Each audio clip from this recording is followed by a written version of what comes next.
It was one of those biting winter evenings in Pinebrook, a small, snow-covered town nestled in the hills of northern Vermont. The roads were lined with heavy banks of snow, and flurries still fell gently, glistening under the warm street lamps. Inside Betty's diner, the air smelled of fresh chili, hot coffee, and the buttery warmth of grilled cheese sandwiches. Laughter and the clink of silverware created a cozy soundtrack to the cold outside. But not everyone was warm. Outside, barely noticeable beyond the frost-laced window, sat a large, worn-looking German shepherd. His coat was matted, his ribs faintly visible under the thick fur, and his eyes, tired, soulful eyes, were fixed on the booth near the window. He didn't whine, he didn't scratch or bark. He just looked, as if silently asking, "Can I eat with you?" Inside that booth sat Officer Daniel Rourke, a 28-year-old local cop just off his shift. His face was flushed from the cold, and he was halfway through a steaming bowl of stew when he noticed those eyes. For a moment, he froze. He wasn't sure why. He'd seen plenty of strays, but something about this dog. It wasn't desperation. It was dignity. Daniel grabbed his coat and walked out into the snow, leaving his dinner untouched. "Hey there, buddy," he said softly, kneeling a few feet away from the dog. The shepherd didn't move, didn't growl, just blinked slowly. Up close, Daniel could see the old scars on the dog's muzzle, the gray in his fur. Someone had once loved this dog or trained him, but now he was alone and hungry. The snow crunched under Daniel's boots as he stepped closer. Slowly, he took the leftover half of his sandwich from the takeout box and offered it. The shepherd hesitated, then crept forward and gently took the food from Daniel's hand, without even touching the officer's fingers. "You're a gentleman," Daniel murmured. Inside the diner, curious patrons pressed closer to the window. Phones were raised. Someone murmured, "Is that one of those K9 dogs?" But Daniel wasn't performing for an audience. He looked around, saw the bitter wind kicking up snow, and without a second thought, tapped the diner window. He pointed to the door, then to the dog. The waitress inside raised an eyebrow. Daniel mouthed, "Please." Moments later, Daniel opened the diner door wide, holding it as the German shepherd trotted in, slowly, cautiously. Every eye in the room on him. The hush was immediate. Conversation stopped. Forks froze midair. The only sound was the soft jingle of the dog's frost-covered collar. Daniel guided the shepherd to his booth and placed a folded napkin on the floor, like a placemat. He poured water into a small bowl and set another filled with slices of turkey from his plate. To his surprise, the dog didn't lunge. He waited, looked up at Daniel as if seeking permission. "You can eat now," Daniel said gently. "It's all right." The dog lowered his head and began eating slowly, politely, every movement calm and restrained. An older woman in the corner booth wiped her eyes. "Would you look at that?" she whispered. "It's like he hasn't forgotten his manners." A man near the counter said, "That's no ordinary stray. That's a soldier dog if I ever saw one." Daniel nodded silently, his instincts as a cop kicking in. "I think you're right." When the shepherd finished eating, he curled up beneath the table, his head resting on Daniel's boot, like it was the most natural thing in the world. The officer sipped his coffee and leaned down to look at the dog's collar again. It was cracked with age, leather worn and weather-beaten, but there was something else. A faint engraving under the ice. "Ranger, K9 Unit 12B. Daniel's breath caught. He looked up, scanning the diner. "Anyone here know about K9 units from around here? Dogs named Ranger?" A retired man near the bar perked up. "Ranger, you sure about that?" "I think there was a dog by that name. Served with Sergeant Mills. He passed away last year. Car crash." The dog disappeared not long after. The waitress gasped. "You mean this is that dog?" Daniel looked down at the shepherd curled at his feet. A shiver ran through him, not from the cold, but from something deeper. This wasn't just a stray. This was a hero, left behind, forgotten in the snow. Back at the police station later that night, Officer Daniel Rourke couldn't sleep. He sat at his desk, papers spread out, the faint hum of the heater trying to push away the cold. Ranger lay beside him, sound asleep on an old blanket someone had donated. Daniel had made a few calls, pulled up archived reports. It was true. Ranger had once belonged to Sergeant Tom Mills, a respected canine handler in Pine Brook's small police department. Together, they had served in narcotics and search and rescue for almost 8 years. Mills had called Ranger his other half. After Mills' sudden death in a car crash last winter, Ranger had been taken in by a relative out of town. But somewhere along the way, the trail went cold. It seemed Ranger had run off or been let go, and no one had followed up. No one until now. Daniel reached down and gently patted Ranger's side. The dog stirred, thumped his tail once, then went still again. "You were just trying to come home, weren't you?" Daniel whispered, to someone who understood. Outside, the snow thickened, blanketing the town in silence. The next morning brought a blizzard warning. Schools were closed, roads were barely visible. Daniel reported in, Ranger right beside him in the patrol car. Some of the older officers raised eyebrows when they saw the dog. "Bringing your new partner in, Rourke," one joked. Daniel just smiled. "He's more experienced than I am." The station chief wasn't so amused. "I know you've got a soft heart, kid, but we can't keep strays." "He's not a stray," Daniel said firmly. "He's Ranger. He used to serve here." The chief paused, peering closer. Then he sighed. "That dog saved lives. I remember the fire rescue in 18, but we don't have a budget to reinstate a retired K9.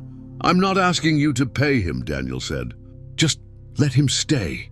Later that day, a distress call came in. An elderly woman had gone missing from a care home on the outskirts of town. Last seen walking out into the storm, possibly confused and without proper clothing. Daniel looked at Ranger. "You up for one more mission, old boy?" Ranger stood alert. His eyes burned with purpose. By mid-afternoon, visibility was near zero. Snow whipped across the windshield like white curtains. Daniel parked his cruiser at the last known location and let Ranger out. "Let's find her, Ranger," he said. The German shepherd moved quickly, nose to the ground, weaving across the snow-covered road. There was no hesitation. The instincts were still there, refined, professional. They walked for nearly 40 minutes before Ranger suddenly froze, ears high. Then he took off into the woods. Daniel followed, heart pounding, calling out the woman's name. "Mrs. Whitmore, can you hear me?" And then a sound, faint, a whimper, a voice. Daniel ran harder, branches slapping his face, until he saw Ranger standing guard next to a small figure slumped against a tree. It was Mrs. Whitmore, her lips blue, eyes barely open. Daniel dropped to his knees, checking her pulse. But there, you found her," he whispered to Ranger. "You really found her." The rescue made the front page of the Pine Brook Gazette the next day. Retired K9 saves woman during snowstorm, once lost, now found, inside the diner that had once watched Ranger. From the other side of the glass, people sat with newspapers in hand, reading the story aloud. The waitress who had served Daniel wiped a tear from her cheek. A local vet offered to cover all of Ranger's medical needs. A retired officer donated a heated dog bed. Kids from the nearby school sent cards that read, "Thank you, hero dog." As for Daniel, he filed paperwork to officially adopt Ranger. Though he knew the dog didn't need a home, he just needed someone who remembered. That evening, Daniel returned to Betty's diner, with Ranger by his side. As they walked past the window where it all began, Ranger paused, then looked up at Daniel with those same soulful eyes. And this time, Daniel didn't need to hear the question. "Yeah, buddy," he smiled, holding the door open. "You can eat with me anytime." As the winter weeks rolled on, something subtle began to shift in Pine Brook. Ranger had become more than just a dog. He was a reminder, a symbol. In a world that often seemed rushed and cold, he stood for loyalty, for service, for second chances. Elderly residents began dropping by the police station with treats, homemade dog biscuits, warm blankets. One woman knitted Ranger a red sweater with his name stitched in gold. Daniel chuckled the first time he saw it, but Ranger wore it with pride. The diner even added a new item to their chalkboard menu. Ranger's bowl, turkey and rice, proceeds to K9 Retirement Fund. Every time Daniel and Ranger stopped by, someone picked up their tab. Not out of charity, but out of respect. "I've never seen this town so connected," the waitress said one night, handing Daniel his coffee. It's like your dog reminded everyone what kindness looks like. Daniel smiled and looked down at Ranger, resting at his feet. He reminded me too. One Sunday, as the snow began to melt and spring whispered through the trees, Daniel took Ranger on a quiet walk to Pinebrook Cemetery. They stopped at a simple grave marked Sergeant Thomas Mills, beloved husband, officer, and canine handler. Ranger sat, ears forward, tail still. For a long time, he didn't move. His eyes never left the headstone. Daniel knelt beside him. "I think he'd be proud of you," he said softly.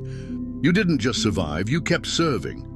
Ranger let out a slow breath, leaned forward, and rested his head gently on the edge of the stone. It was more than grief. It was memory, closure.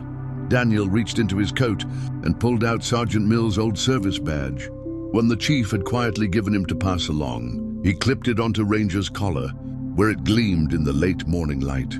"Welcome home, partner." That spring, the town hosted a charity event for local canine units. Officers from surrounding towns attended, and Daniel was asked to speak. He stood at the microphone, nervous, glancing at Ranger beside him. "I didn't save Ranger," he began. "He saved himself.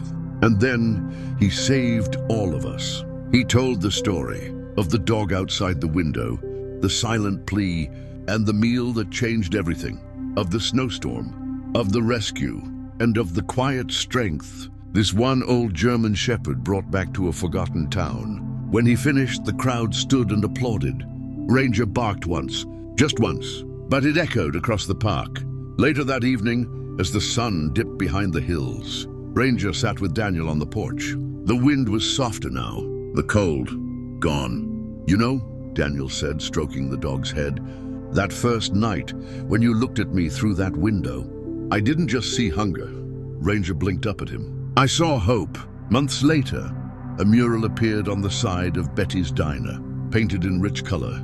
Was the image of that snowy evening, the German shepherd sitting outside the frosted window, gazing in with quiet dignity. Across from him, inside the glass, sat the silhouette of a young officer, his hand halfway to the door.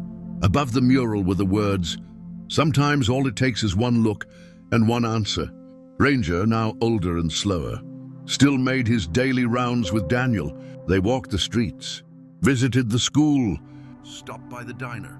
The town had changed, but so had Daniel. He often said, "I thought I was helping a stray, but the truth is, I was the one who needed saving." And every time someone asked if the story was real, the waitress would nod, point to the mural and say, "Oh, it's real, all right. That dog saved this town from the outside in." And on snowy nights, when the wind howled and the windows frosted, you could still sometimes see Ranger's outline, sitting quietly by the glass, as if asking someone else, "Can I eat with you?" And heaven help the soul who didn't say yes.